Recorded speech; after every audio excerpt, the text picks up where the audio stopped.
Do you know that the World Breastfeeding Week is celebrated every year in the first week of August? World health ഓർഗനൈസേഷനും യൂണിസെഫും ministries of ഹെൽത്തും എല്ലാവരും ചേർന്ന് നടത്തുന്ന ഒരു global campaign. Why? Because breast feeding is golden. എല്ലാ കുഞ്ഞുങ്ങൾക്കും അമ്മയുടെ മുലപ്പാലാണ് ബെസ്റ്റ് ന്യൂട്രീഷൻ എന്ന് നമുക്കറിയാം. It's a complete food, easily digestible, and it contains a lot of factors like nutrients, growth factors, hormones, immunological factors. ഇതെല്ലാം കാരണം കുഞ്ഞുങ്ങൾക്ക് ഒരുപാട് ഇൻഫെക്ഷൻസ് ആൻഡ് അലർജീസിൽ നിന്നും പ്രൊട്ടക്ഷൻ ലഭിക്കുന്നു. മാത്രമല്ല അമ്മയ്ക്കുള്ള കുറച്ച് ഇമ്മ്യൂണിറ്റിയും ബേബിയിലേക്ക് ട്രാൻസ്ഫേർഡ് ആവുന്നു. ഈ പ്രൊട്ടക്ഷൻ എല്ലാം ബ്രസ്റ്റ് ഫീഡ് ചെയ്തുകൊണ്ടിരിക്കുന്ന സമയത്ത് മാത്രമല്ല, നിർത്തി കുറച്ച് നാളത്തേക്കും കൂടെ സസ്റ്റെയിൻ ചെയ്യുന്നതാണ്. ലോങ് ടേം എഫക്ട്സ് പറഞ്ഞു കഴിഞ്ഞാൽ ബേബിക്ക് ബെറ്റർ IQ ഉണ്ടായിരിക്കും. പിന്നെ ഭാവിയിൽ ഒബീസിറ്റി, ഹൈപ്പർ ടെൻഷൻ, കൊളസ്ട്രോളിന്റെ പ്രോബ്ലംസ് ഇതെല്ലാം നിന്നും പ്രൊട്ടക്ഷൻ ലഭിക്കുന്നതാണ്. അപ്പൊ അമ്മമാർക്കോ? അമ്മയും കുഞ്ഞും തമ്മിലുള്ള ഒരു ഇമോഷണൽ ബോണ്ടിങ് അല്ലാതെ ബ്രസ്റ്റ് ഫീഡിങ്ങിന് മദേഴ്സിന് ഒരുപാട് ബെനിഫിറ്റ്സ് ഉണ്ട്.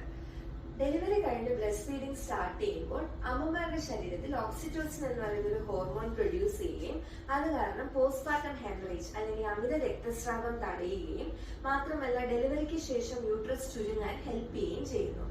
കൂടാതെ ബ്രസ്റ്റ് ഫീഡിംഗ് അമ്മമാർക്ക് ഒരു പോസ്റ്റ്പാർട്ടം വെയിറ്റ് കൺട്രോളിന് ഒരുപാട് ഹെൽപ്പ് ചെയ്യും. എക്സ്ക്ലൂസീവ്ലി ബ്രസ്റ്റ് ഫീഡ് ചെയ്താൽ ഒരു കുറച്ച് പരിധി വരെ ഒരു കോൺട്രസെപ്റ്റീവ് ബെനിഫിറ്റും അമ്മമാർക്കുണ്ട്. മാത്രമല്ല ഈ ബ്രസ്റ്റ് ഫീഡിംഗ് ചെയ്യുമ്പോൾ നമ്മുടെ ശരീരത്തിലെ കാൽഷ്യം അബ്സോർപ്ഷൻ കൂടുകയും ഭാവിയിൽ എല്ലിന് തേയ്മാനം, ഓസ്റ്റിയോപോറോസിസ് പോലത്തെ കണ്ടീഷനിൽ നിന്നും പ്രിവെന്റ് ചെയ്യുകയും ചെയ്യുന്നു. ആൻഡ് ഏറ്റവും important, breast cancer, ovarian cancer എന്നിവയിൽ നിന്ന് ബ്രസ്റ്റ് ഫീഡിംഗ് വളരെ വലിയ പ്രൊട്ടക്ഷനാണ് അമ്മമാർക്ക് കൊടുക്കുന്നത്. So it's best advised that all newborn babies are exclusively breastfed for 6 months and continued for at least 2 years. Every breastfeeding journey is different. And it's not an easy task. All mothers require our support from day one, be it from husband, from the family, from the workplace, from the doctors, and even from the community. That's why the theme for the World Breastfeeding Week 2024 is Closing the Gap, to remove the inequalities and to encourage breastfeeding by promoting support at a personal, social, and community level. So let's do our part and make this journey an enriched one for our mothers.